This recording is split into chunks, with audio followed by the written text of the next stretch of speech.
হাতে গোনা মাত্র আর কয়েকটা দিন, আর তারপরেই বাঙালির শ্রেষ্ঠ উৎসব দুর্গাপুজো। তাই পুজো মণ্ডপগুলিতে চলছে জোর কদমে প্রস্তুতি।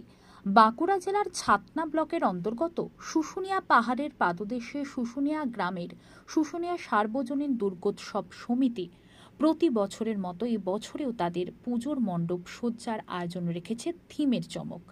এবার পুজোয় আড়ম্বরে ভুলো না ভাই, সরকারি স্কুলের বিকল্প নাই শিরোনামে অভিনব থিম ভাবনা ছাতনার শুশুনিয়া সার্বজনীন দুর্গোৎসব সমিতির সদস্যদের।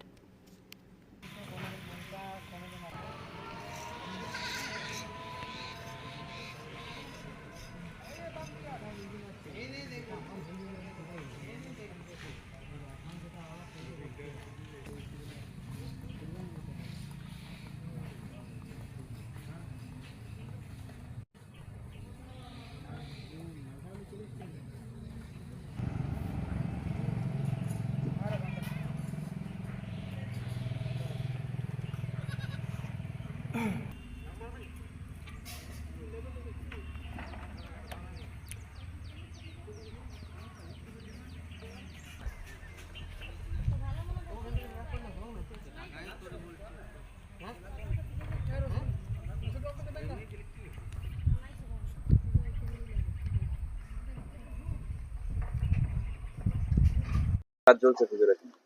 কাজ ভালোই চলছে, কিছু ইয়ে নেই। আর আমি দুর্গাপুজোর এখানে যে প্যান্ডেলটা শুশুনিয়ার কয়েক বছর ধরেই করছি। আর কতদিন ধরে কাজ চলছে এখানে 1 মাস ধরে চলছে। জোর কদমে কাজ চলছে? হ্যাঁ, জোর কদমে কাজ চলছে। এটা খুব ভালো লাগছে। এখানে কমিটি যে আছেন খুবই ভালো, অবশ্যই কমিটিকে আমি ধন্যবাদ জানাবো।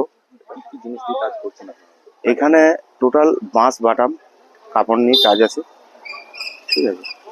আর আরেকটা জিনিস বলবো, আমি এতদিন স্কুলে যেটা পড়াশোনা করেছি, কিন্তু এখানে যে আজ আমি স্কুল করতে পারবো একটা বাঁশ বাটামের দিয়ে প্যান্ডেলের উপযুক্ত হিসাবে, সেটা ভাবতে পারিনি। সেটা আজকে করছি, আমার খুবই আনন্দ। ছোটবেলার স্মৃতি ফিরে উঠবে অবশ্যই। এটা এই যে থিমের আয়োজনটা করা হয়েছে, এটার অনুযায়ী প্রত্যেকটা মানুষকে বলা যায় যে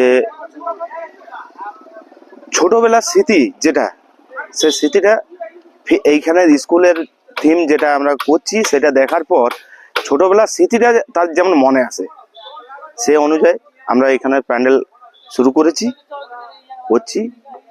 যতদূর সম্ভব না, ইনাদের চতুর্দশীতে ওনার উদ্বোধন আছে, তার আগে আমরা কমপ্লিট করে দেবো।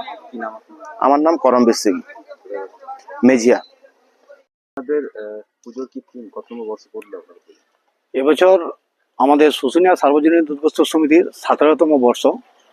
এবছরের থিম আড়ম্বরিতে ভুলো না ভাই, সরকারি স্কুলের বিকল্প নাই।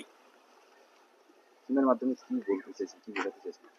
থিমের মাধ্যমে যেটা বোঝাতে চাইছি আমরা, বা সমাজকে যে চেতনাটা দিতে চাইছি, বিগত দিন থেকে সরকারি স্কুলের সমস্ত কিছু পরিকাঠামো থাকা সত্ত্বেও মানুষের বিভিন্ন স্কুলের দিকে যে ঢলটা, কিন্তু আদবে যদি দেখা যায় সরকারি স্কুলে এমন কোনো পরিকাঠামো নেই যে নেই, কিন্তু তা সত্ত্বেও মানুষ বিভিন্ন চকচকা জগজিকা স্কুলে বা বিভিন্ন সামগ্রিক দেখে ছেলেপিলেকে যে পাঠানো হচ্ছে, সেখানে কিন্তু সরকারি স্কুলের মতো তেমন কিছু পঠন পাঠন সঠিক হচ্ছে বলে আমাদের মনে হচ্ছে না।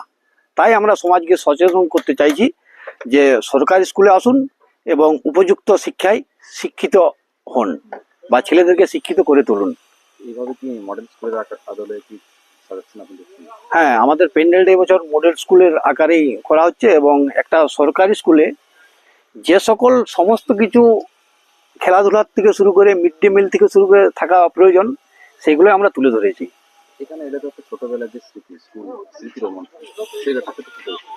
এখানে ছোটবেলার যে স্কুলে যে স্মৃতি, সেই স্মৃতিটা আমাদের মধ্যেও চোখে পড়বে বা অনুভব করতে পারবো, যেগুলো এখনকার দিনে ওই বিভিন্ন স্কুলে সেগুলো কিন্তু নেই। যতই আড়ম্বরপূর্ণ বিভিন্ন সামগ্রিক দিয়ে স্কুল সাজানো হোক, সেখানে কিন্তু সেই আনন্দ, সেই উপভোগ নেই যেটা সরকারি স্কুলে আছে।